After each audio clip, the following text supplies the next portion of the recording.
ನಮಸ್ಕಾರ, ಕೆಸಿಎನ್ ವಾರ್ತೆಗಳಿಗೆ ಸ್ವಾಗತ. ಮೊದಲಿಗೆ ಮುಖ್ಯಾಂಶಗಳು. ಕೇಬಲ್ ಟಿವಿ ಆಪರೇಟರ್ಸ್ ಅಸೋಸಿಯೇಷನ್ ರಾಜ್ಯಾಧ್ಯಕ್ಷ ನಾಸರ್ ಹಸನ್ ಅನ್ವರ್ ರವರ 8ನೇ ಸ್ಮರಣಾ ದಿನದ ಭಾಗವಾಗಿ ಸಂಸ್ಮರಣಾ ಕಾರ್ಯಕ್ರಮ ಕಾಸರಗೋಡು ಮುನ್ಸಿಪಲ್ ಕಾನ್ಫರೆನ್ಸ್ ಹಾಲ್ನಲ್ಲಿ. ಪೆರಿಯ ಜೋಡಿ ಕೊಲೆ ಪ್ರಕರಣ ವಿಚಾರಣಾ ನ್ಯಾಯಾಲಯದ ನ್ಯಾಯಾಧೀಶರನ್ನು ವರ್ಗಾವಣೆಗೊಳಿಸಿರುವುದರ ವಿರುದ್ಧ ಅರ್ಜಿ. ಪೆರಿಯ ಜೋಡಿ ಕೊಲೆ ಪ್ರಕರಣದ ಆರೋಪಿ ಬಾಲಕೃಷ್ಣನ್ ಅವರ ಮಗನ ವಿವಾಹದಲ್ಲಿ ಭಾಗವಹಿಸಿದ್ದ ಕಾಂಗ್ರೆಸ್ ಮುಖಂಡರ ವಿರುದ್ಧ ಸಂಸದ ರಾಜಮೋಹನ್ ಉಣ್ಣಿತಾನ್. ಚಿಟ್ಟಾರಿಕಲ್ನಲ್ಲಿ ಪತಿ ಹಾಗೂ ಮಗನ ಮೇಲೆ ಆಸಿಡ್ ಬಾಲ್ ದಾಳಿ ನಡೆಸಿದ ಘಟನೆ, ತಂದೆಯ ಬಂಧನ. ಡಾಕ್ಟರ್ ಅಬ್ದುಲ್ ಸತ್ತಾರ್ ಎಎ ಅವರು ಬರೆದ ಓರ್ಮಗಳ್ ಪೆಯ್ಯುನ್ನ ಇಡವಳಿಗಳೆಂಬ ಪುಸ್ತಕದ ಬಿಡುಗಡೆ ಅದ್ದೂರಿ ಕಾರ್ಯಕ್ರಮದಲ್ಲಿ. ವಾರ್ತೆಗಳು ವಿವರವಾಗಿ. ಕೇಬಲ್ ಟಿವಿ ಆಪರೇಟರ್ಸ್ ಅಸೋಸಿಯೇಷನ್ ರಾಜ್ಯಾಧ್ಯಕ್ಷ, ಸಾಮಾಜಿಕ ಸಾಂಸ್ಕೃತಿಕ ವಲಯದಲ್ಲಿ ಸ್ಥಿರ ಸಾನ್ನಿಧ್ಯವೂ ಆದ ನಾಸರ್ ಹಸನ್ ಅನ್ವರ್ ರವರ 8ನೇ ಸ್ಮರಣಾ ದಿನದ ಭಾಗವಾಗಿ ಸಂಸ್ಮರಣಾ ಕಾರ್ಯಕ್ರಮ ಆಯೋಜಿಸಲಾಯಿತು. ಕಾಸರಗೋಡು ಮುನ್ಸಿಪಲ್ ಕಾನ್ಫರೆನ್ಸ್ ಹಾಲ್ನಲ್ಲಿ ಅನ್ವರ್ ಓರ್ಮೈಲ್ ಎಂಬ ಹೆಸರಿನಲ್ಲಿ ಕಾರ್ಯಕ್ರಮವನ್ನು ಆಯೋಜಿಸಲಾಗಿತ್ತು. ಕೇಬಲ್ ಟಿವಿ ಆಪರೇಟರ್ಸ್ ಅಸೋಸಿಯೇಷನ್ ರಾಜ್ಯಾಧ್ಯಕ್ಷ, ಸಾಮಾಜಿಕ ಸಾಂಸ್ಕೃತಿಕ ವಲಯಗಳಲ್ಲಿ ಸ್ಥಿರ ಸಾನ್ನಿಧ್ಯವೂ ಆದ ನಾಸರ್ ಹಸನ್ ಅನ್ವರ್ ರವರ 8ನೇ ಸ್ಮರಣಾ ದಿನದ ಅಂಗವಾಗಿರುವ ಸಂಸ್ಮರಣಾ ಕಾರ್ಯಕ್ರಮ ಅನ್ವರ್ ಓರ್ಮೈಲ್ ಕಾಸರಗೋಡು ಮುನ್ಸಿಪಲ್ ಕಾನ್ಫರೆನ್ಸ್ ಹಾಲ್ನಲ್ಲಿ ನಡೆಯಿತು. ಕೇಬಲ್ ಟಿವಿ ಆಪರೇಟರ್ಸ್ ಅಸೋಸಿಯೇಷನ್ ಜಿಲ್ಲಾ ಸಮಿತಿ ಸಿಸಿಎನ್ ಜಂಟಿಯಾಗಿ ಆಯೋಜಿಸಿದ್ದ ಕಾರ್ಯಕ್ರಮದಲ್ಲಿ ಚಾರಿಟಿ ಫಂಡ್ ವಿತರಣೆಯೂ ನಡೆಯಿತು. ಮಂಜೇಶ್ವರ ಶಾಸಕ ಎಕೆಎಂ ಅಶ್ರಫ್ ಸಂಸ್ಮರಣಾ ಕಾರ್ಯಕ್ರಮವನ್ನು ಉದ್ಘಾಟಿಸಿದರು. ಶಾಸಕ ಎಕೆಎಂ ಅಶ್ರಫ್ ರವರು ಮಾತನಾಡಿ, ನಾಸರ್ ಹಸನ್ ಅನ್ವರ್ ರವರು ಕೇಬಲ್ ಟಿವಿ ಆಪರೇಟರ್ಗಳಿಗೆ ಹೆಮ್ಮೆಯ ದಾರಿ ತೋರಿದ ಸಂಘಟಕರಾಗಿದ್ದಾರೆ ಎಂದು ಹೇಳಿದರು. സാംസ്കാരിക മേഖലയെ സമ്പന്നമാക്കി വർഗീയ മുഖമുള്ള കാസർഗോഡിന്റെ മുഖച്ഛായക്ക് മതേതരത്വത്തിന്റെ മുഖം കൊണ്ടുവരാനുള്ള സ്കിന്നേഴ്സ് എന്ന് പറയുന്ന ഒരു കൂട്ടായ്മയുടെ പിറവി. പ്രിയപ്പെട്ട അൻവർച്ച അതിന്റെ പ്രസിഡന്റായിരുന്നു. ഞങ്ങളൊക്കെ കാസർകോട്ടുകാർ സിനിമ മേഖലയിലുള്ള ആളുകളെ ദൂരെ നിന്ന് കാണുന്ന ഒരു ഘട്ടത്തിൽ ഏറ്റവും പ്രശസ്തരായ സിനിമാ നടന്മാരെ കാസർകോട്ടുകാർക്ക് കൊണ്ടുവന്ന് അവരുടെ മുമ്പിലിരുത്തിയതിൻ്റെ പിന്നിൽ പ്രിയപ്പെട്ട അൻവർച്ചയെ നമുക്ക് ഓർക്കാതിരിക്കാൻ കഴിയില്ല.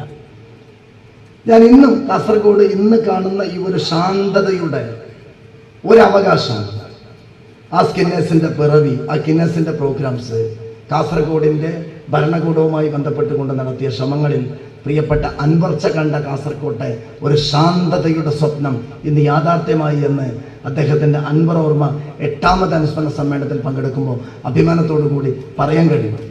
കാസർകോട്ടെ ഭാഷാ ന്യൂനപക്ഷങ്ങൾക്ക് ഏറ്റവും കടപ്പാട് അൻവർച്ചയോടുണ്ടാവണം. KCNന്റെ വാർത്ത ആദ്യം കന്നഡയിലും പിന്നെ മലയാളത്തിലുമായി 2 ഭാഷകളിൽ കാസർകോട്ടുകാർക്ക് കാസർകോട്ടെ വാർത്തകൾ എത്തിച്ച ഒരു മഹാമനുഷ്യനാണ് പ്രിയപ്പെട്ട അൻവർച്ച. Reporter TV chief editor MV Nikesh Kumar NH Anwar ಸಂಸ್ಮರಣೆ ನಡೆಸಿದರು. ಎಂವಿ ನಿಕೇಶ್ ಕುಮಾರ್ ರವರು ಮಾತನಾಡಿ, ಕೇಬಲ್ ಟಿವಿ ವಲಯದ ಆಧಾರ ಸ್ತಂಭವಾಗಿದ್ದರು ಎನ್ಎಚ್ ಅನ್ವರ್ ಎಂದು ಹೇಳಿದರು. സിഒയെ സംബന്ധിച്ചിടത്തോളം, KCCLനെ സംബന്ധിച്ചിടത്തോളം, ഈ സഹകരണ പ്രസ്ഥാനത്തെ എല്ലാം സംബന്ധിച്ചിടത്തോളം ചില നെടുംതൂണുകൾ ഉണ്ടായിരുന്നു. ആ നെടുംതൂണുകളിൽ ഒന്നായിരുന്നു NH അൻവർ എന്ന കാര്യത്തിൽ നമുക്കാർക്കും തർക്കം ഉണ്ടാകുമെന്ന് തോന്നുന്നില്ല. എല്ലാവരെയും സമാധാനിപ്പിച്ചുകൊണ്ട്, എല്ലാവരോടും നല്ല വാക്ക് പറഞ്ഞുകൊണ്ട്, എല്ലാവരെയും ഒടുവിൽ കൂട്ടി യോജിപ്പിച്ചുകൊണ്ട് ഇതിനെ കോർപ്പറേറ്റിനെ വെല്ലുന്ന ശക്തിയായി മാറ്റാൻ NH അൻവറിനെ പോലുള്ള പ്രഗത്ഭമതികൾക്ക് സാധിച്ചു എന്നുള്ളത് കൊണ്ടാണ് കേരളം ഇന്ന് കേബിൾ ഓപ്പറേറ്റേഴ്സിന്റെ രംഗത്ത് വേറിട്ട് നിൽക്കുന്നത്. ഒരുപക്ഷെ നേരത്തെ പറഞ്ഞ പോലെ തന്നെ മലയാള ചലച്ചിത്ര രംഗത്ത് എങ്ങനെയാണോ മോഹൻലാലും മമ്മൂട്ടിയും ഒക്കെ തന്നെയും അവരുടെ അവരുടെ ചുമല് കൊണ്ട് ആ പ്രസ്ഥാനത്തെ ഉയർത്തിപ്പിടിച്ചത് എന്നതുപോലെയാണ് കേബിൾ ഓപ്പറേറ്റേഴ്സിന്റെ കാര്യത്തിനകത്ത് NH അൻവർ അദ്ദേഹത്തിന്റെ ചുമലിങ്ങനെ ചാരി നിർത്തി കൊടുത്തത്. ആ ചുമലിലാണ് യഥാർത്ഥത്തിൽ ഈ പറയുന്ന രംഗം വളർന്ന് വികസിച്ചിട്ടുള്ളത്. എങ്ങനെയാണ് അപ്പൊ നിങ്ങൾക്ക് ഇത്രയധികം ഒരു മനുഷ്യനെ 8 വർഷം കഴിഞ്ഞാലും അത് 80 വർഷം കഴിഞ്ഞാലും നിങ്ങൾക്കൊരു മനുഷ്യനെ കുറിച്ച് ഒരേപോലെ പറയാൻ കഴിയുന്നത്? 1 വർഷം കഴിഞ്ഞാൽ നമ്മൾ ചിലപ്പം പറയുന്നു, 2 വർഷം, 3 വർഷം, 5 വർഷം, 10 വർഷം കഴിഞ്ഞാലും ഒരേപോലെ പറയാൻ കഴിയുന്നത് എങ്ങനെയാണ്? അത് അപൂർവം വ്യക്തികൾക്ക് മാത്രമേ കഴിയുള്ളൂ. ദൈവത്തിന്റെ കരസ്പർശമുള്ളവർക്ക് മാത്രമേ അങ്ങനെ കഴിയൂ. ആ നിലയിൽ ഒരു ജീവിതം ജീവിക്കാൻ കഴിഞ്ഞ ആളാണ് NH അൻവർ. ಸಿಒಎ ರಾಜ್ಯಾಧ್ಯಕ್ಷ ಪ್ರವೀಣ್ ಮೋಹನ್ ಅಧ್ಯಕ್ಷತೆ ವಹಿಸಿದ್ದರು. ಸಿಒಎ ರಾಜ್ಯ ಪ್ರಧಾನ ಕಾರ್ಯದರ್ಶಿ ಪಿಬಿ ಸುರೇಶ್ ಚಾರಿಟಿ ಫಂಡ್ ಪ್ರದಾನ ಮಾಡಿದರು.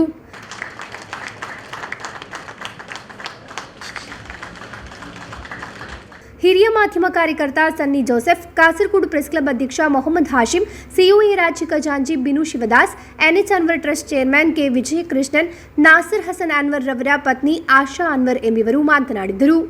ಸಿಒಎ ಜಿಲ್ಲಾಧ್ಯಕ್ಷ VV Manoj Kumar, M Lohithakshan, Shukur Kolikara, Satish K Pakkam, TV Mohanan, Vinod P, Abdulla M, Divakara K ಉಪಸ್ಥಿತರಿದ್ದರು. ಸಿಒಎ ಜಿಲ್ಲಾ ಕಾರ್ಯದರ್ಶಿ ಹರೀಶ್ ಪಿ ನಾಯರ್ ಸ್ವಾಗತಿಸಿ ಸಿಒಎ ರಾಜ್ಯ ಸಮಿತಿ ಸದಸ್ಯ ಎಂ ಲೋಹಿತಾಕ್ಷನ್ ಧನ್ಯವಾದವಿತ್ತರು. ಸಿಒಎ ರಾಜ್ಯ ಪದಾಧಿಕಾರಿಗಳಿಗೆ ಇರುವ ಸಿಒಎ ಕಾಸರಗೋಡು ಜಿಲ್ಲಾ ಸಮಿತಿಯ ಸ್ವಾಗತವು ಕಾರ್ಯಕ್ರಮದ ಅಂಗವಾಗಿ ನಡೆಯಿತು.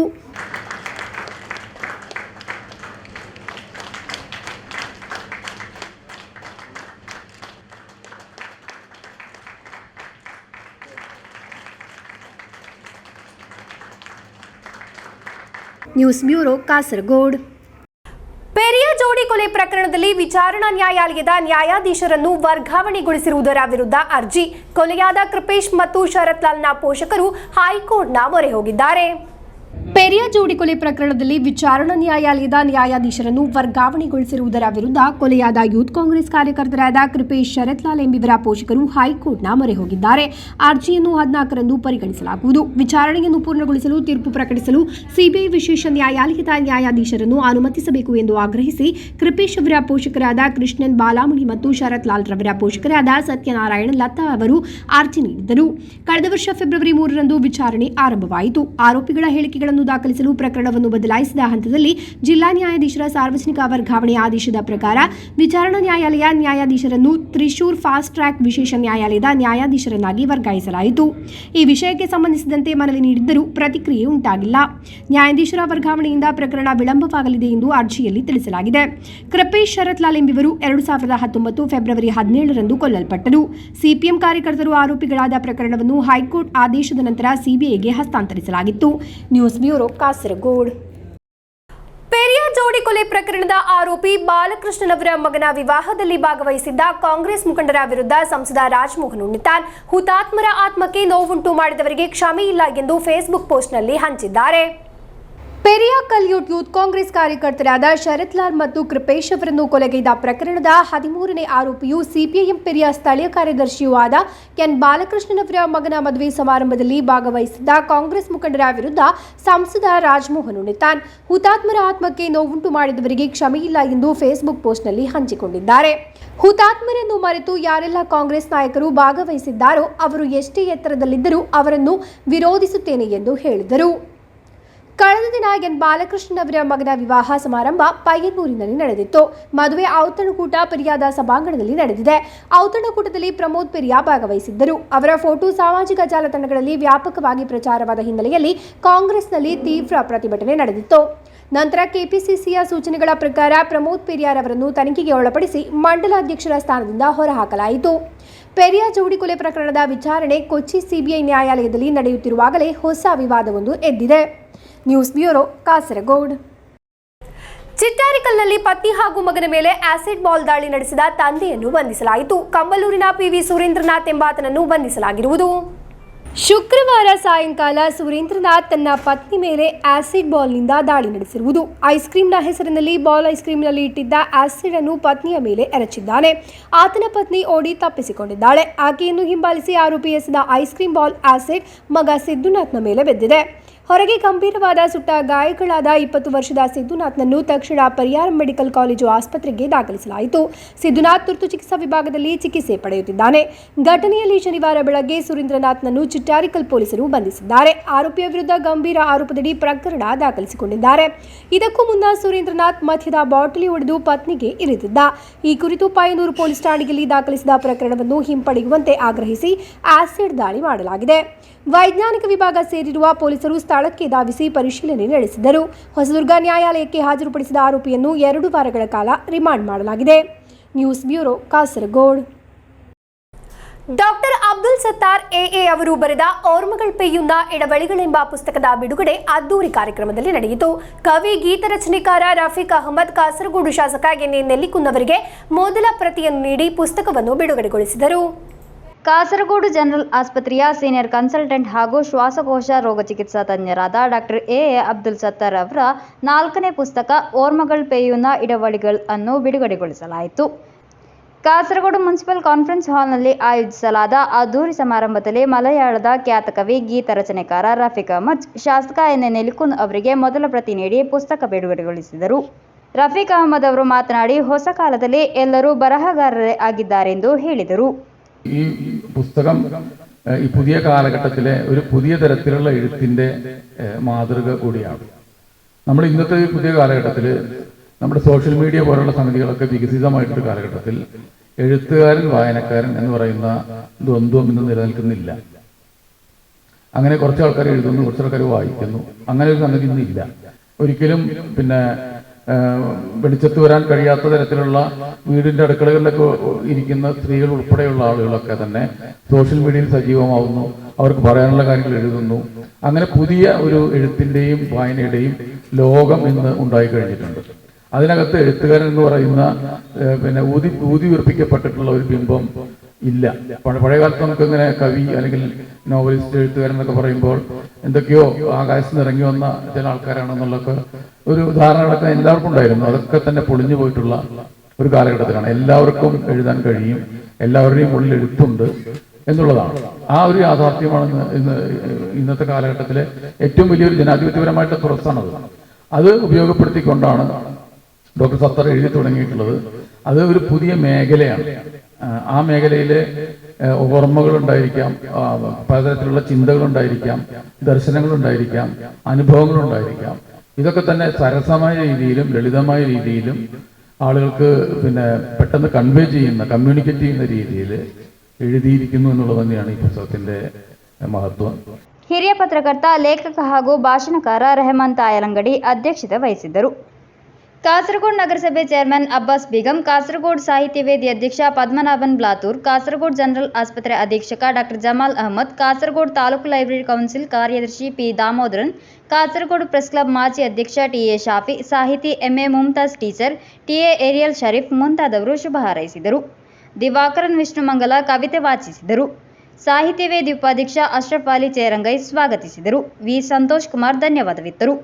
ಡಾಕ್ಟರ್ ಅಬ್ದುಲ್ ಸತ್ತಾರ್ ತಮ್ಮ ಬರಹದ ಅನುಭವಗಳನ್ನು ಹಂಚಿಕೊಂಡರು. ಪುಸ್ತಕವನ್ನು ಹುಭಾಷಿಕಾ ಪಬ್ಲಿಕೇಶನ್ಸ್ ಪ್ರಕಟಿಸಿದೆ. News bureau, Kasaragod. ಲೋಕಸಭಾ ಮತ ಎಣಿಕೆ ಸಿದ್ಧತೆಗಳ ಬಗ್ಗೆ ರಾಜಕೀಯ ಪಕ್ಷಗಳ ಪ್ರತಿನಿಧಿಗಳ ಸಭೆ ಜಿಲ್ಲಾಧಿಕಾರಿ ಕಚೇರಿಯಲ್ಲಿ ನಡೆಯಿತು. ಜಿಲ್ಲಾಧಿಕಾರಿ ಕೆ. ಇಂಬಾಶೇಖರ್ ಅಧ್ಯಕ್ಷತೆ ವಹಿಸಿದ್ದರು. ಲೋಕಸಭಾ ಮತ ಎಣಿಕೆ ಸಿದ್ಧತೆಗಳ ಬಗ್ಗೆ ರಾಜಕೀಯ ಪಕ್ಷಗಳ ಪ್ರತಿನಿಧಿಗಳ ಸಭೆ ಜಿಲ್ಲಾಧಿಕಾರಿ ಕೆ. ಇಂಬಾಶೇಖರ್ ಅವರ ಅಧ್ಯಕ್ಷತೆಯಲ್ಲಿ ಜಿಲ್ಲಾಧಿಕಾರಿ ಕಚೇರಿಯಲ್ಲಿ ನಡೆಯಿತು. ಮತ ಎಣಿಕೆ ಮೇಜ್ಗಳು, ಆರ್ಒ ಮತ್ತು ಆರ್ಒ ಟೇಬಲ್ಗಳು, ಅಂಚೆ ಮತ ಎಣಿಕೆ ಟೇಬಲ್ಗಳಲ್ಲಿ ಪ್ರತಿ ಅಭ್ಯರ್ಥಿಗೆ ಏಜೆಂಟರನ್ನು ನಿಯೋಜಿಸಬಹುದಾಗಿದ್ದು, ಕೇಂದ್ರ ವಿವಿಯ ಯಮುನಾ ಬ್ಲಾಕ್ನಲ್ಲಿರುವ ಮಾಧ್ಯಮ ಕೇಂದ್ರದಲ್ಲಿ ಎಣಿಕೆಯ ನೇರ ಪ್ರದರ್ಶನವಾಗಲಿದೆ ಎಂದು ಚುನಾವಣಾಧಿಕಾರಿಯೂ ಆದ ಜಿಲ್ಲಾಧಿಕಾರಿಯವರು ತಿಳಿಸಿದ್ದಾರೆ. ಮತ ಎಣಿಕೆ ಕೇಂದ್ರ ಪ್ರವೇಶಿಸುವ ಏಜೆಂಟರಿಗೆ ಬ್ಯಾಡ್ಜ್ ನೀಡಲಾಗುವುದು. ಬ್ಯಾಡ್ಜ್ ಹಂಚಿಕೆಗಾಗಿ ಏಜೆಂಟರು ನಮೂನೆ 18ರಲ್ಲಿ ಅರ್ಜಿ ಸಲ್ಲಿಸಬೇಕು. ಚುನಾವಣಾ ಅಪರ ಜಿಲ್ಲಾಧಿಕಾರಿ ಪಿ. ಅಖಿಲ್, ರಾಜಕೀಯ ಪಕ್ಷದ ಪ್ರತಿನಿಧಿಗಳಾದ M. Ranjith, Abdulla Kunhi Cherkala, M. Kunhambu Nambiar, Balakrishna Shetty, B. M. Jamal Patel, KP Satish Chandran, KA. Mohammed Haneef, Arjunan Thayalangadi, C. Shivashankaran, PK Faizal ಮುಂತಾದವರು ಭಾಗವಹಿಸಿದ್ದರು. ಮತ ಎಣಿಕೆ ದಿನಕ್ಕೂ ಮುನ್ನ ಮೇ 24ರಂದು ಮತ್ತೊಮ್ಮೆ ರಾಜಕೀಯ ಪಕ್ಷಗಳ ಪ್ರತಿನಿಧಿಗಳ ಸಭೆ ನಡೆಸಲು ನಿರ್ಧರಿಸಲಾಯಿತು. News bureau, Kasaragod. ಮಂಜೇಶ್ವರ ತಾಲೂಕು ವ್ಯಾಪ್ತಿಯಲ್ಲಿ ಪದೇ ಪದೇ ವಿದ್ಯುತ್ ವ್ಯತ್ಯಯವಾಗುತ್ತಿರುವುದರಿಂದ ಜನತೆಗೆ ತೊಂದರೆಯಾಗುತ್ತಿದೆ ಎಂದು ಕನ್ಸ್ಯೂಮರ್ ಸೊಸೈಟಿ. ಈ ಬಗ್ಗೆ ಜನಪ್ರತಿನಿಧಿಗಳು ಹಾಗೂ ಸರ್ಕಾರ ತುರ್ತಾಗಿ ಮಧ್ಯಪ್ರವೇಶಿಸಿ ಪರಿಹಾರ ಕಂಡುಕೊಳ್ಳಬೇಕು ಎಂದು ಕನ್ಸ್ಯೂಮರ್ ಸೊಸೈಟಿ ಆಗ್ರಹಿಸಿದೆ.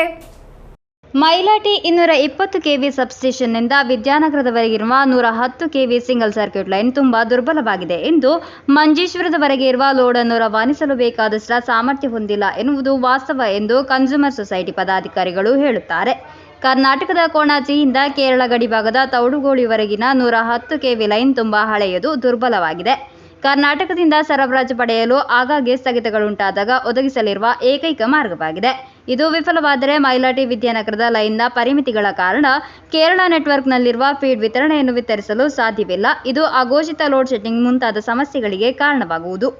ಜನಪ್ರತಿನಿಧಿಗಳು ಸರ್ಕಾರದ ಗಮನಕ್ಕೆ ತರದಿರುವುದು ಈ ಸಮಸ್ಯೆಗೆ ಪರಿಹಾರ ಸಿಗದಿರಲು ಕಾರಣ ಎಂದು ಕನ್ಸ್ಯೂಮರ್ ಸೊಸೈಟಿಯ ಆರೋಪ. 2019ರಲ್ಲಿ ಆರಂಭವಾದ ಮೈಲಾಟಿಯಿಂದ ವಿದ್ಯಾನಗರದವರೆಗಿರುವ 110 ಕೆವಿ ಲೈನ್ ದ್ವಿಗುಣಗೊಳಿಸುವ ಕಾಮಗಾರಿ ಇನ್ನೂ ಮುಗಿದಿಲ್ಲ. ಅದನ್ನು ಆದಷ್ಟು ಬೇಗ ಪೂರ್ಣಗೊಳಿಸಬೇಕೆಂದು ವಿದ್ಯುತ್ ಇಲಾಖೆ ಅಧಿಕಾರಿಗಳು ಹಾಗೂ ನೌಕರರು ಪದೇ ಪದೇ ವರ್ಗಾವಣೆಗೊಳ್ಳುತ್ತಿರುವುದು ಮತ್ತೊಂದು ಸಮಸ್ಯೆಯಾಗಿದೆ. ಇದನ್ನು ಬಗೆಹರಿಸಬೇಕು. ಕಣ್ಣೂರು ಜಿಲ್ಲೆಯಲ್ಲಿ 18ರಷ್ಟು 110 ಕೆವಿ ಸಬ್ಸ್ಟೇಷನ್ಗಳಿರುವುದು, ಕಾಸರಗೋಡು ಜಿಲ್ಲೆಯಲ್ಲಿ ಕೇವಲ 6ರಷ್ಟು ಮಾತ್ರ ಇರುವುದು ಇದು ಜನಪ್ರತಿನಿಧಿಗಳ ನಿರ್ಲಕ್ಷ್ಯ ಎಂದು ಕನ್ಸ್ಯೂಮರ್ ಸೊಸೈಟಿ ಆರೋಪಿಸಿದೆ. ಜನಪ್ರತಿನಿಧಿಗಳು ಹಾಗೂ ರಾಜ್ಯ ಸರ್ಕಾರ ಮಧ್ಯಪ್ರವೇಶಿಸಿ ಮಂಜೇಶ್ವರ ಹಾಗೂ ಜಿಲ್ಲೆಯ ಇತರ ಪ್ರದೇಶಗಳು ಎದುರಿಸುತ್ತಿರುವ ವಿದ್ಯುತ್ ಸಮಸ್ಯೆಗೆ ಪರಿಹಾರ ಕಂಡುಕೊಳ್ಳಬೇಕೆಂದು ಕನ್ಸ್ಯೂಮರ್ ಸೊಸೈಟಿ ಹಾಗೂ ಸ್ಥಳೀಯರು ಆಗ್ರಹಿಸಿದ್ದಾರೆ. മൈലാട്ടിയിൽ നിന്ന് 220 കെ വി സബ്സ്റ്റേഷനിൽ നിന്ന് കാസർഗോഡ് വിദ്യാനഗറിലേക്ക് 110 കെ വി ലൈന് വളരെ ദുർബലമാണ്. അതേപോലെ കർണാടകയിലെ കൊണാജയിൽ നിന്ന് തൗടുകോടിലേക്ക് വരുന്ന 110 കെ വി സബ്സ്റ്റേഷനും വളരെ ദുർബലമാണ്. അപ്പോൾ ഈ പ്രശ്നത്തിനെല്ലാം പരിഹരിക്കാൻ വേണമായിട്ട് ഇവിടുത്തെ ജനപ്രതിനിധികളും അതേപോലെ എല്ലാ രാഷ്ട്രീയ പാർട്ടിയിലെ നേതാക്കന്മാരും ഇടപെട്ടിട്ട് എത്രയും പെട്ടെന്ന് ഇതിലൊരു പരിഹാരം കണ്ടെത്തണം. പിന്നെ കണ്ണൂർ ജില്ലയിൽ നോക്കുവാണെങ്കിൽ 110 കെ വിൻ്റെ 18 സബ്സ്റ്റേഷൻ ഉണ്ട്. നേരെ മറിച്ച് നമ്മളെ കാസർഗോഡിൽ കേവലം 6 സബ്സ്റ്റേഷനാണുള്ളത്. 110 കെ വിൻ്റെ 6 സബ്സ്റ്റേഷനാണുള്ളത്. അപ്പോൾ എത്ര ഡിഫറൻസാണ് നമുക്ക് മനസ്സിലാകുന്നത്. 2019 ഇതിനെ അപ്ഗ്രേഡ് ചെയ്യാൻ വേണമായിട്ടുള്ള പണി നടന്നെങ്കിലും അത് ഇന്നും അതേ രീതിയിലാണ് ഉള്ളത്. ഇതിനെ എത്രയും പെട്ടെന്ന് യുദ്ധകാല അടിസ്ഥാനത്തിൽ ഇതിനെ അപ്ഗ്രേഡ് ചെയ്യാനുള്ള പണികൾ രാഷ്ട്രീയക്കാരും ജനപ്രതിനിധികളും എല്ലാവരും ഇടപെട്ടിട്ട് എത്രയും പെട്ടെന്ന് ചെയ്യേണ്ടതും. Abdul Rehman Udyavara, news bureau, Manjeshwar. 25 ವರ್ಷಗಳ ಹಿಂದೆ ಕಳವಿಗೀಡಾಗಿ ನೇಮತಂಬಿಲ ಪರ್ವಗಳು ತಟಸ್ಥಗೊಂಡಿದ್ದ ಅರೆಕಾಡಿ ಶ್ರೀ ಧೂಮಾವತಿ ಪರಿವಾರ ದೈವಸ್ಥಾನದಲ್ಲಿ ಮತ್ತೆ ದೈವಿಕ ಶಕ್ತಿ ಗೋಚರವಾಗಿದೆ. ದೈವಿಕ ಶಕ್ತಿಯ ಗೋಚರ ಮೂಡಿ ಭಕ್ತಿಯ ಸಂಚಲನ ಉಂಟಾಗಿರುವುದು ತುಳುನಾಡಿನ ದೈವ ಕಾರಣಿಕತೆಗೆ ನಿದರ್ಶನವಾಗಿದೆ. 25 ವರ್ಷಗಳ ಹಿಂದೆ ದೈವದ ಮೊಗ ಕಟ್ಸಲೆ ಇನ್ನಿತರ ಭಂಡಾರ ವಸ್ತುಗಳು ಕಳವಿಗೀಡಾಗಿ ವರ್ಷದ ನೇಮ ತಂಬಿಲ ಪರ್ವಗಳು ಪೂರ್ಣವಾಗಿ ನಿಶ್ಚಲಗೊಂಡಿದ್ದ ಕಾಟ್ಕುಕಿ ಗ್ರಾಮದ ಅರೆಕಾಡಿ ಎಂಬಲ್ಲಿ ಇದೀಗ ಮತ್ತೆ ಊರವರಲ್ಲಿ ದೈವ ಭಯಭಕ್ತಿಯನ್ನು ಮೂಡಿಸುವ ಮೂಲಕ ಊರವರೆಲ್ಲ ಒಂದಾಗಿ ಅಜೀರ್ಣಾವಸ್ಥೆಯಲ್ಲಿದ್ದ ಶ್ರೀ ಧೂಮಾವತಿ ಪರಿವಾರ ದೈವಸ್ಥಾನ ಜೀರ್ಣೋದ್ಧಾರ ಕಾರ್ಯ ಪ್ರವೃತ್ತರಾಗಿರುವುದು ದೈವ ಕಾರಣಿಕತೆಗೂ ಭಕ್ತಜನ ಒಗ್ಗಟ್ಟಿಗೂ ಮಾದರಿಯಾಗಿದೆ. ಪುರಾತನವಾಗಿ ಇಲ್ಲಿನ 7 ವರ್ಗದ ಮನೆತನಗಳ ನೇತೃತ್ವದಲ್ಲಿ ಆರಾಧನೆ ನಡೆಸಿಕೊಂಡು ಬರುತ್ತಿದ್ದ ದೈವ ಸಾನ್ನಿಧ್ಯದಲ್ಲಿ ಇದ್ದಕ್ಕಿದ್ದಂತೆ ಒಂದು ದಿನ ರಾತ್ರಿ ದೈವದ ಮೊಗ ಬಾಳು ಭಂಡಾರಗಳು ಕಳವಿಗೀಡಾಗಿ ಆರಾಧನೆ ನಿಂತಿತ್ತು. ಇದಕ್ಕಿಂತಲೂ ಮೊದಲು ಸುಮಾರು 50 ವರ್ಷಗಳಿಗಿಂತಲೂ ಮೊದಲು ಇಲ್ಲಿ ನೇಮಕೋಲ ನಿಂತಿತ್ತು. ಬಳಿಕ ಊರವರಲ್ಲಿ ಅನೇಕ ದುರಿತ ದುಮ್ಮಾನಗಳು ಕಾಣಿಸಿಕೊಳ್ಳಲಾರಂಭಿಸಿತು. ಜ್ಯೋತಿಷ್ಯರ ಮೂಲಕ ದೈವ ಪ್ರಶ್ನೆ ಇರಿಸಿ ಚಿಂತಿಸಿದಾಗ ಊರಿನ ಪ್ರಧಾನ ದೈವವಾದ ಧೂಮಾವತಿಯ ಆರಾಧನೆ ತಟಸ್ಥಗೊಂಡಿರುವ ಕಾರಣ ಕಂಡುಬಂದಿತ್ತು. ತಕ್ಷಣ ಕಾರ್ಯಪ್ರವೃತ್ತರಾದ ಊರವರು ಇದೀಗ ನಾಡಿನ ಸುಭಿಕ್ಷೆಗಾಗಿ ಒಟ್ಟಾಗಿ ಸೇರಿಕೊಂಡು ಇದನ್ನು ಪುನರ್ ನವೀಕರಿಸಿ ನಿರ್ಮಿಸಲು ಅಭಿವೃದ್ಧಿ ಕಾರ್ಯ ಕೈಗೆತ್ತಿಕೊಂಡಿದ್ದಾರೆ. ಅರೆಕಾಡಿ ಭೂತಸ್ಥಾನದ ಜೀರ್ಣೋದ್ಧಾರ ಆಗದೆ ಯಾವುದೇ ಪರಿಹಾರ ನಡೆಯುವುದಿಲ್ಲ ಎಂಬ ಒಂದು ಎಲ್ಲ ಮನೆಗಳಲ್ಲಿ ಕಂಡುಬಂದ ಕಾರಣ ಇದರ ಜೀರ್ಣೋದ್ಧಾರದ ಬಗ್ಗೆ ಒಂದು ಟ್ರಸ್ಟನ್ನು ನೇಮಿಸಿ ಅದರ ಪ್ರಾಥಮಿಕ ಚರ್ಚೆಗಳನ್ನು ನಾವು ಮಾಡಿದೆವು. ಆನಂತರ ಊರವರೆಲ್ಲ ಸೇರಿಕೊಂಡು ಒಂದು ಜೀರ್ಣೋದ್ಧಾರ ಸಮಿತಿ ಅಂತ ಮಾಡಿಕೊಂಡು ಕಳೆದ 1 ತಿಂಗಳಿಂದ ಸತತವಾಗಿ ಎಲ್ಲರೂ ಅವಿರತ ಶ್ರಮಿಸಿದ ಕಾರಣ ಇವತ್ತು ಅದಕ್ಕೊಂದು ನಾವೊಂದು ಮುಹೂರ್ತ ಅಂತ ಹೇಳುವಂಥದ್ದು ಇವತ್ತು ಕೂಡಿ ಬಂದಿದೆ. ಈ ಒಂದು ಶಕ್ತಿಯ ಆರಾಧನೆಯನ್ನು ಮಾಡಿಕೊಂಡು ಬರಲಿಕ್ಕೆ ಈ ಊರಿನ ಸಮಸ್ತ ಜನರು ಸೇರಿಕೊಂಡು, ಕೇವಲ ಒಂದು ಸಮಿತಿ ಮಾತ್ರ ಅಲ್ಲ, 7 ವರ್ಗದ ಎಲ್ಲ ಈ ಊರಿನ ಸಮಸ್ತ ಜನರು ಸೇರಿಕೊಂಡು, ಬಂಧು ಮಿತ್ರಾದಿಗಳು ಸೇರಿಕೊಂಡು ಇದರ ಜೀರ್ಣೋದ್ಧಾರ ವ್ಯವಸ್ಥೆಯನ್ನು ಈಗನಾಗಲೇ ಕೈಗೆತ್ತಿಕೊಂಡಿದೆ. ಸುಮಾರು ಅರ್ಧ ಶತಮಾನದಿಂದ ಭೂತಾರಾಧನೆ ಪರ್ವಗಳು ತಟಸ್ಥವಾಗಿ ನಿಂತಿದ್ದ ಈ ಮಣ್ಣಿನಲ್ಲಿ ಮತ್ತೆ ಆ ದೈವಿಕ ಶಕ್ತಿಯ ಗೋಚರ ಮೂಡಿ ಭಕ್ತಿಯ ಸಂಚಲನ ಉಂಟಾಗಿರುವುದು ತುಳುನಾಡಿನ ದೈವ ಕಾರಣಿಕತೆಗೆ ನಿದರ್ಶನವಾಗಿದೆ. ಇದರಂತೆ ಉಚ್ಲ ಪದ್ಮನಾಭ ತಂತ್ರಿಗಳ ನೇತೃತ್ವದಲ್ಲಿ ಊರವರ ಸಹಭಾಗಿತ್ವದಲ್ಲಿ ಸಾನ್ನಿಧ್ಯ ನಿರ್ಮಾಣದ ವಿಜ್ಞಾಪನಾ ಪತ್ರ ಬಿಡುಗಡೆ ಮತ್ತು ಬಾಲಾಲಯ ಪ್ರತಿಷ್ಠಾ ಕಾರ್ಯಗಳು ಜರುಗಿತು. News bureau, Kasaragod. ಮಧುರವಾದ ದ್ರಾಕ್ಷಿ ಹಣ್ಣಿನೊಂದಿಗೆ ಮಾಧವನ್. ಮಾಜಿ ಪ್ರವಾಸಿಯೂ ಸಾರ್ವಜನಿಕ ಕಾರ್ಯಕರ್ತನೂ ಆದ ರಾಮಗಿರಿಯ ಬಿ ಮಾಧವನ್ ದ್ರಾಕ್ಷಿ ಕೃಷಿಯಲ್ಲಿ ಯಶಸ್ಸಿನ ಕತೆ ರಚಿಸಿದ್ದಾರೆ. ಮಾಜಿ ಪ್ರವಾಸಿಯೂ ವ್ಯಾಪಾರಿಯೂ ಸಮಾಜ ಕಾರ್ಯಕರ್ತನೂ ಆದ ರಾಮಗಿರಿಯ ಬಿ ಮಾಧವನ್ ಅವರ ಮನೆಯ ಹಿತ್ತಲಿನ ಕೃಷಿ ಸ್ಥಳದಲ್ಲಿ ಇತರ ಕೃಷಿಗಳೊಂದಿಗೆ ಬೆಳೆದ ದ್ರಾಕ್ಷಿ ಹಣ್ಣುಗಳನ್ನು ನೋಡಲು ತುಂಬಾ ಮನೋಹರವಾಗಿದೆ. ದ್ರಾಕ್ಷಿ ಬಳ್ಳಿಗಳಲ್ಲಿ ನೇತಾಡುವ ದ್ರಾಕ್ಷಿಯ ಗೊಂಚಲುಗಳು ನೋಡುಗರ ಕಣ್ಮನ ಸೆಳೆಯುತ್ತಿದೆ. ಪಿಲಿಕೋಡ್ ಕೃಷಿ ಸಂಶೋಧನಾ ಕೇಂದ್ರದಿಂದ ಖರೀದಿಸಿದ ದ್ರಾಕ್ಷಿ ಸಸಿಗಳನ್ನು ಬಳಸಿಕೊಂಡು ಮಾಧವನ್ ಅವರು ತಮ್ಮ ಕೃಷಿ ಸ್ಥಳದಲ್ಲಿ ದ್ರಾಕ್ಷಿ ಕೃಷಿ ಆರಂಭಿಸಿರುವುದು.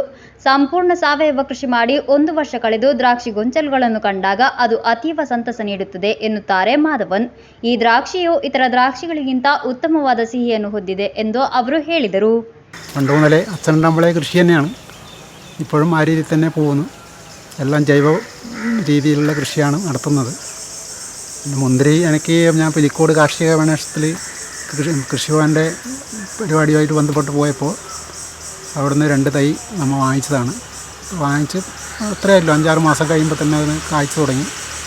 നല്ല കായ്ഫലം കിട്ടുന്ന മുന്തിരി തൈ തന്നെയാണ്. മയിൽ ശല്യം കാരണം നമ്മൾക്ക് പിന്നെ കൊട്ടയിട്ട് നിർത്തേണ്ട അവസ്ഥയാണ് ഉള്ളത്. അപ്പോൾ നല്ല രീതിയിൽ പഴുത്ത് നല്ല രീതിയിൽ പറിച്ച് എല്ലാവരും കൊണ്ടുപോകുന്നുണ്ട്. നമുക്ക് നെൽകൃഷിയുണ്ട്, തെങ്ങ് കൃഷി, കവുങ്ങ്, വാഴ, കുരുമുളക്, അതുപോലെ തന്നെ പിന്നെ പച്ചക്കറി, മാവ് തൈ, നമ്മൾക്ക് പിന്നെ ബഡ്ഡിങ് ഉണ്ടാക്കിയ മാവും തൈ വെച്ച് പിടിപ്പിക്കുന്നുണ്ട്. അപ്പോൾ അതുപോലെ തന്നെ പിന്നെ ഇത് പച്ചക്കറി, പിന്നെ പൈനാപ്പിള്, എല്ലാം സപ്പോട്ട, എല്ലാം നമ്മളെ പഴവർഗ്ഗങ്ങളും നമ്മൾ ഇവിടെ കൃഷി ചെയ്യുന്നുണ്ട്. ഇത് നല്ല രീതിയിൽ തന്നെ പോകുന്നുണ്ട്. ಕೃಷಿ ಸ್ಥಳದಲ್ಲಿ ನವಿಲುಗಳು ಮತ್ತು ಇತರ ಜೀವಿಗಳ ತೊಂದರೆಯಿಂದಾಗಿ ದ್ರಾಕ್ಷಿಯನ್ನು ಪ್ಲಾಸ್ಟಿಕ್ ಗೂಡಿನಿಂದ ಮುಚ್ಚಿ ಮಾಧವನ್ ರಕ್ಷಿಸುತ್ತಾರೆ. ಕೃಷಿಗೆ ಜೊತೆಯಾಗಿ ಮಾಧವನ್ ಅವರ ಪತ್ನಿ ಪಿ ಸುಧಾ ಎಲ್ಲ ರೀತಿಯ ಪ್ರೋತ್ಸಾಹದೊಂದಿಗೆ ಅವರೊಂದಿಗಿದ್ದಾರೆ. ಇತರ ಬೆಳೆಗಳಾದ ಬಾಳೆ, ತೆಂಗು, ಕರಿಮೆಣಸು, ಅರಶಿನ, ತರಕಾರಿ, ಹಣ್ಣುಗಳು, ಅನನಾಸ್, ಸಪೋಟ, ಮಾವು ಇತರ ಬೆಳೆಗಳನ್ನು ಸಹ ಬೆಳೆಯಲಾಗುತ್ತದೆ. ಕಾಶ್ಮೀರಿ ಮೆಣಸಿನಕಾಯಿ, ವಿವಿಧ ಬಗೆಯ ಹಸಿ ಮೆಣಸಿನಕಾಯಿಗಳನ್ನು ಮಾಧವನ್ ಬೆಳೆಯುತ್ತಾರೆ. ಅಲ್ಲದೆ ಹಸು ಸಾಕಣೆಯನ್ನು ಮಾಧವನ್ ಮತ್ತು ಅವರ ಪತ್ನಿ ಸುಧಾ ಮಾಡುವುದರಿಂದ ಬೆಳೆಗಳಿಗೆ ಅಗತ್ಯವಿರುವ ಸಗಣಿ ಗೊಬ್ಬರವು ಲಭಿಸುತ್ತದೆ.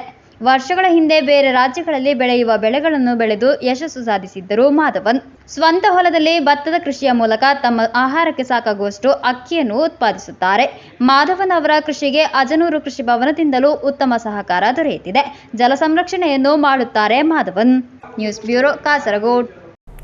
ಮನೆ ನಿರ್ಮಾಣಕ್ಕಾಗಿ ಪಡೆದ ಸಾಲವನ್ನು ಮರುಪಾವತಿ ಮಾಡದ ಕಾರಣ ಮನೆ ಮತ್ತು ಜಮೀನನ್ನು ಜಪ್ತಿ ಮಾಡಿರುವುದರಿಂದ ತೊಂದರೆಯಲ್ಲಿದ್ದಾರೆ ರಾಜಪುರ ಪನತಡಿ ಪೆರುತಡಿಯ MP Rajan. Kanhangad HDFC bank 10 cents ಜಮೀನು ಹಾಗೂ ಮನೆಯನ್ನು ಜಪ್ತಿ ಮಾಡಿರುವುದಾಗಿ ರಾಜನ್ ಸುದ್ದಿಗೋಷ್ಠಿಯಲ್ಲಿ ತಿಳಿಸಿದರು. ಮನೆ ನಿರ್ಮಾಣಕ್ಕಾಗಿ ಪಡೆದ ಸಾಲವನ್ನು ಮರುಪಾವತಿ ಮಾಡದ ಕಾರಣ ಮನೆ ಮತ್ತು ಜಮೀನನ್ನು ಜಪ್ತಿ ಮಾಡಿರುವುದರಿಂದ ತೊಂದರೆಯಲ್ಲಿದ್ದಾರೆ ರಾಜಪುರ ಪಣತಡಿ ಪೆರುತಡಿಯ MP Rajan. Kanhangad HDFC bank ಆಗಿದೆ ರಾಜನ್ ಅವರ 10 ಸೆಂಟ್ಸ್ ಜಮೀನು ಹಾಗೂ ಮನೆಯನ್ನು ಜಪ್ತಿ ಮಾಡಿರುವುದು. ಈ ಮನೆಗೆ ಪ್ರವೇಶಿಸಬಾರದೆಂದು, ಪ್ರವೇಶಿಸಿದರೆ ಕಾನೂನಿನಿಂದಲೇ ಪ್ರಕರಣ ದಾಖಲಿಸಲಾಗುವುದು ಎಂದು ಬ್ಯಾಂಕ್ ಎಚ್ಚರಿಕೆ ನೀಡಿದೆ ಎಂದು ರಾಜನ್ ಹೇಳಿದರು. ತಂಗಲು ವ್ಯವಸ್ಥೆ ಇಲ್ಲದೆ ರಾಜನ್ ತಮ್ಮ ಮನೆಯ ಜಗಲಿಯಲ್ಲಿಯೇ ರಾತ್ರಿ ತಂಗುವುದು. ಕೂಲಿ ಕಾರ್ಮಿಕರಾದ ರಾಜನ್ 2013ರಲ್ಲಿ 8 ಲಕ್ಷ ರೂಪಾಯಿ HDFC ಬ್ಯಾಂಕ್ನ ಕಾಂಜಂಗಾಡ್ ಶಾಖೆಯಿಂದ ಸಾಲ ಪಡೆದಿರುವುದು. ಇದರಲ್ಲಿ 2017ರೊಳಗೆ 4 ಲಕ್ಷ ರೂಪಾಯಿ മറുപാവತಿ ಮಾಡಿದ್ದಾರೆ. മನೆ ഹരാജാದರೆ തനിಗೆ ആത്മഹത്യയല്ലാതെ ಬೇರೆ ದಾರಿ ಇಲ್ಲ ಎಂದು രാജൻ ಹೇಳುತ್ತಾರೆ. അല്ലാത്ത പക്ഷം എനിക്ക് ഒരു നിർവാഹമില്ലാതെ ഞാൻ